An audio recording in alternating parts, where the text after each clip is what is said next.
नमस्कार। प्रादेशिक समाचार के साथ मैं पूनम करकेट्टा। पहले मुख्य समाचार। पिछले 24 घंटों में मिले 178 नए मरीज। राज्य में कोरोना संक्रमितों की संख्या बढ़कर 5777 हुई। राज्य में रैपिड एंटीजन किट से शुरू हुई कोरोना संक्रमण की जांच, आधे घंटे में मिल सकेगी रिपोर्ट। कोडरमा के वाइल्ड लाइफ सेंचुरी एरिया में अवैध खनन में शामिल 22 लोगों पर मामला दर्ज। 3 करोड़ रुपए की मशीनें भी जब्त। और राज्य सरकार ने बालू उठाव से ट्रैक्टर की बाध्यता हटाते हुए सभी प्रकार के वाहनों के इस्तेमाल की अनुमति दी। और अब समाचार विस्तार से। राज्य में पिछले 24 घंटों में 178 नए मरीज मिले हैं। सबसे ज्यादा रांची से 71, गढ़वा से 35, धनबाद से 27, गिरिडीह और पाकुड़ से 9-9, गुमला से 5, बोकारो, रामगढ़ और हजारीबाग से 4-4, पूर्वी सिंहभूम और पलामू से 3-3 और लोहरदगा, देवघर, कोडरमा तथा साहिबगंज से 1-1 संक्रमित मिले हैं।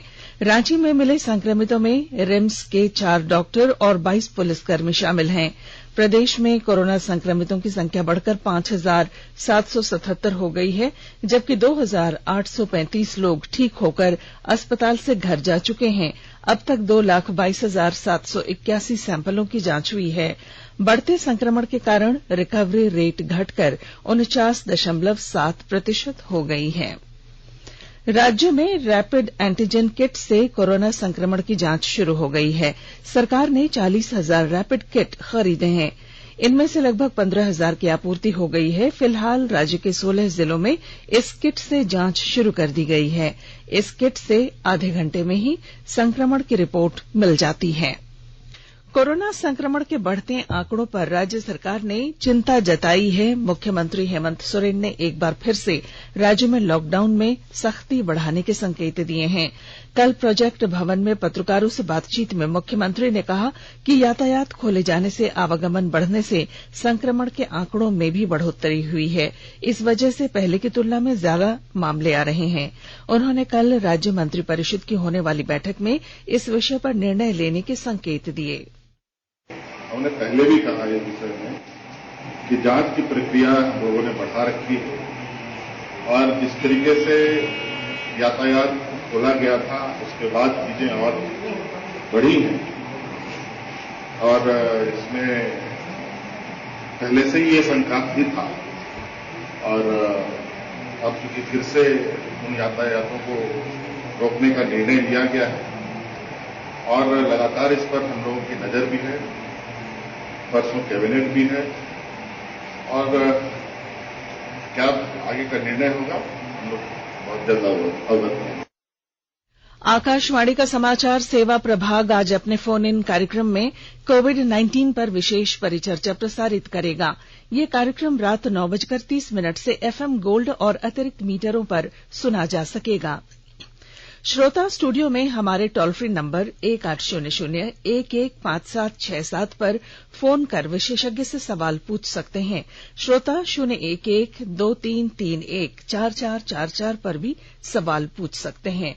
#AskAIR का इस्तेमाल कर Twitter handle @AIR news alert से भी सवाल पूछे जा सकते हैं। कार्यक्रम हमारी वेबसाइट newsonair.com और हमारे YouTube channel news on AIR official पर भी उपलब्ध रहेगा। Mobile app news on AIR से भी अपडेट लिए जा सकते हैं। स्वास्थ्य और परिवार कल्याण मंत्रालय ने लोगों को सलाह दी है कि वे नोवेल कोरोना वायरस से अपने को सुरक्षित रखने के लिए सभी बुनियादी एहतियाती उपायों का पालन करें और सामाजिक दूरी बनाए रखें। एक रिपोर्ट।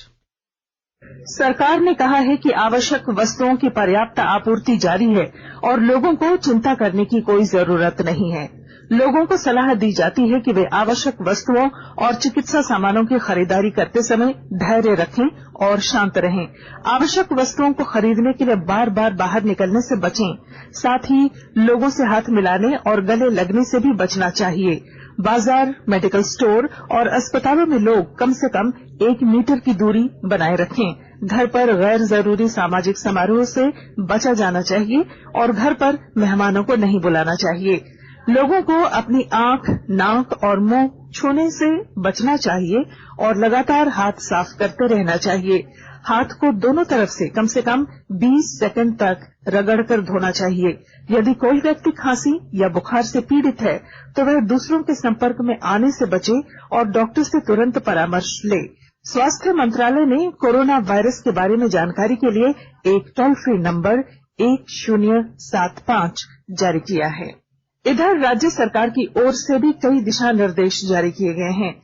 इस सिलसिले में सरकार ने हेल्पलाइन नंबर 181 जारी किया है। सरकार ने कहा है कि कोरोना वायरस से संदिग्ध तौर पर संक्रमित कोई व्यक्ति पाया जाता है तो इसकी सूचना 0651 जो रांची का कोड है और टेलीफोन नंबर 2261-000 तथा 2261-002 के अलावा फैक्स नंबर 2261-856 और मोबाइल नंबर 9955837428 पर दी जा सकती है। आकाशवाणी रांची भी आपसे अपील करता है कि कोविड-19 के संक्रमण से बचने और अन्य लोगों को सुरक्षित रखने के लिए कृपया घर पर ही रहें और सरकारी दिशा निर्देशों का पालन करें। राज्य सरकार ने केंद्रीय कारागार में आजीवन कारावास काट रहे 79 कैदियों को रिहा करने का फैसला किया है। मुख्यमंत्री हेमंत सोरेन की अध्यक्षता में कल राज्य सजा पुनरीक्षण की बैठक में इस पर सहमति बनी। प्रोजेक्ट भवन में आयोजित बैठक में राज्य के केंद्रीय कारागार में आजीवन कारावास की सजा काट रहे कुल 127 बंदियों को कारामुक्त करने का प्रस्ताव रखा गया। इनमें से 79 बंदियों को रिहा करने पर सहमति बनी। इनमें रांची से 50, हजारीबाग से 11, पलामू से 3, जमशेदपुर से 5 और दुमका से 10 बंदियों को रिहा किया जाएगा। 40 बंदियों की रिहाई के प्रस्ताव को रद्द और 8 प्रस्ताव को विचाराधीन रखा गया है। मुख्यमंत्री ने अधिकारियों को स्पष्ट निर्देश दिया कि कारामुक्त हो रहे वृद्ध बंदियों, खासकर महिला बंदियों का विशेष ध्यान रखा जाए। उनके परिजनों से संपर्क कर परिजनों की काउंसलिंग के बाद उन्हें सौंपा जाए और सरकारी योजना से भी उन्हें लाभान्वित किया जाए। आकाशवाणी के ताजा तरीन समाचारों के लिए आप हमारी वेबसाइट newsonair.com पर लॉग ऑन कर सकते हैं। ताजा समाचार ट्विटर @AIR News Alerts और Facebook page all India radio news पर भी उपलब्ध हैं। आप प्रादेशिक समाचार एकांश के ट्विटर अकाउंट @AIR News_Ranchi और Facebook page AIR News Ranchi के अलावा YouTube channel regional news unit Ranchi पर भी हमारे बुलेटिन सुन सकते हैं। प्रादेशिक समाचार आप आकाशवाणी रांची से सुन रहे हैं। कोडरमा जिले में अवैध पत्थर खनन के विरुद्ध खनन टास्क फोर्स ने बड़ी कार्रवाई की है। जिले के डोमचांच थाना क्षेत्र के सिसरवा जंगल में वाइल्ड लाइफ सेंचुरी एरिया में 10 एकड़ के भूभाग में अवैध रूप से पत्थर का खनन किया जा रहा था। विस्तृत ब्यौरे के साथ हमारे कोडरमा संवाददाता।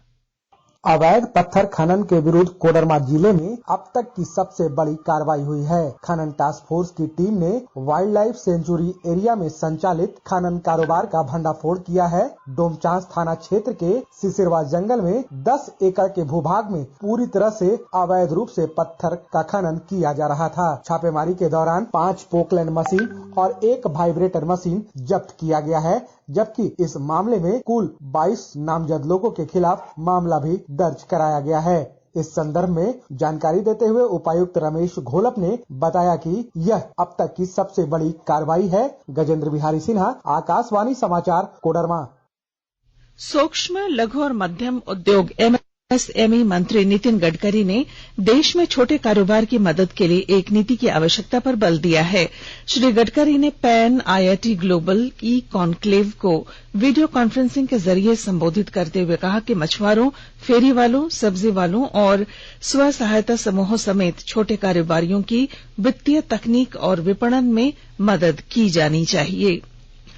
राज्य में बालू का उठाव सभी प्रकार के वाहनों से करने की अनुमति दे दी गई है। खान विभाग के सचिव के श्रीनिवासन ने मुख्यमंत्री हेमंत सोरेन की मंजूरी मिलने के बाद इससे संबंधित आदेश जारी कर दिया है। सभी उपायुक्तों को लिखे पत्र में खान सचिव ने अपने पुराने आदेश को वापस लेते हुए बालू की ढुलाई पहले की तरह सभी नियमानुकूल वाहनों से करने की अनुमति दी है। इधर मुख्यमंत्री हेमंत सोरेन ने इस फैसले पर कहा है कि छोटे वाहनों की बालू ढुलाई की व्यवस्था से बड़े निर्माण कार्य प्रभावित हो रहे थे। राज्य सरकार ने कल 16 भारतीय प्रशासनिक अधिकारियों का तबादला किया है। इनमें पिछले दिनों कई जिलों से उपायुक्त पद से स्थानांतरित किए गए 10 अधिकारियों को सचिवालय में पदस्थापित किया गया है। इनमें नैन्सी सहाय, राय महिमापत रे सहित कई अधिकारी शामिल हैं। रांची के आयुक्त रहे राय महिमापत रे को सूचना एवं प्रौद्योगिकी का निदेशक बनाया गया है।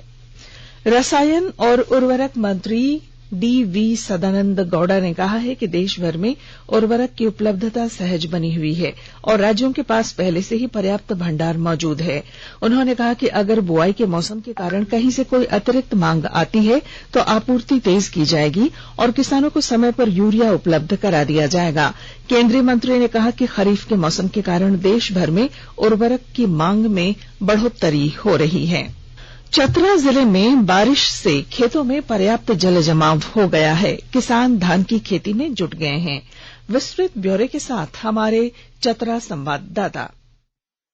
चतरा जिले में सोमवार को सावन झूमकर बरसा। इस मूसलाधार बारिश ने खेत क्यारियों को जलमग्न कर दिया है। सावन का यह बारिश धान की खेती के लिए बेहद अनुकूल है। इससे खेतों में पर्याप्त जल जमाव हो गया है, जिससे धान के बिचड़ों को उखाड़ने और उनकी रोपाई करने में मदद मिलेगी।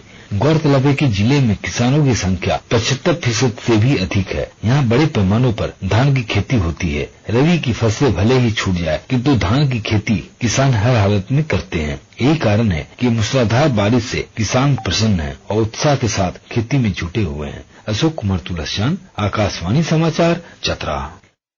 मौसम विभाग ने धनबाद, दुमका, देवघर समेत कई जिलों में आज से 3 दिनों तक भारी बारिश का पूर्वानुमान व्यक्त किया है और येलो अलर्ट भी जारी किया है। मौसम विभाग ने वज्रपात की भी चेतावनी दी है। राज्य में वज्रपात से 3 लोगों की मौत हुई है। पलामू में 2 जबकि लातेहार जिले में 1 की मौत वज्रपात से हो गई है। साहिबगंज जिले में मुफस्सिल थाना और राजमहल थाना क्षेत्रों को मिलाकर रिवराइन थाना क्षेत्र बनाने की प्रक्रिया शुरू कर दी गई है। साहिबगंज के मुफस्सिल थाना क्षेत्र के 4 एकड़ में गदाई दियारा में रिवराइन थाना स्थापित होगा। पुलिस अधीक्षक अनुरंजन किस्पोट्टा ने बताया कि इसके लिए प्रस्ताव तैयार कर इसे प्रशासन को भेज दिया गया है। और अब संक्षिप्त खबरें। गढ़वा में पुलिस ने एक देसी पिस्तौल और देसी कट्टा के साथ अवैध हथियार का कारोबार करने वाले एक अपराधी को गिरफ्तार किया है।